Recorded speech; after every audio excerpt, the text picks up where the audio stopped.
जीबीएसमुळे पुण्यामध्ये दोघांचा बळी। पुण्यातील ससून रुग्णालय आणि एका खासगी रुग्णालयामध्ये रुग्णांच्या मृत्यूची नोंद। राज्यामध्ये आतापर्यंत मृत्यू झालेल्या रुग्णांची संख्या 11वर। प्लॅटफॉर्मची तासभर आधीच निश्चिती। गर्दी व्यवस्थापनासाठी पुणे रेल्वे प्रशासनाचा निर्णय। मध्य रेल्वे विभागाच्या पुणे रेल्वे प्रशासनाकडून खबरदारी म्हणून उपाययोजना। पिंपरी चिंचवडच्या कुदळवाडीमधील 825 एकरचा परिसर अतिक्रमण मुक्त। 7 दिवसांच्या धडक कारवाईनंतर मोहीम स्थगित।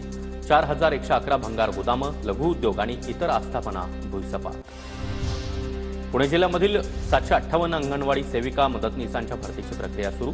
जिल्हा परिषदेकडून भरतीची प्रक्रिया सुरू। किमान 12वी उत्तीर्ण असणाऱ्यांची येत्या 31 मार्चपर्यंत प्रक्रिया पूर्ण करण्यात येणार।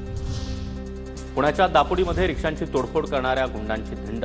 आरोपी नुमान खान, मुझफ्फर कुरेशी, सिप्टेन खान यांची धिंड काढण्यात आली। आरोपींनी रिक्षासह अनेक वाहनांची तोडफोड केली होती।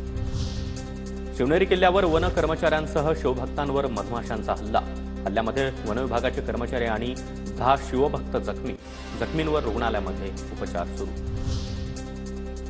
पुण्याच्या मावळ तालुक्यामध्ये इंग्रजी भाषा समृद्धी कार्यक्रम। विद्यार्थ्यांकडून इंग्रजी भाषेचं अध्यापन। इंग्रजी भाषेविषयी विद्यार्थ्यांच्या मनामध्ये गोडी निर्माण होण्यासाठी कार्यक्रमाचं आयोजन।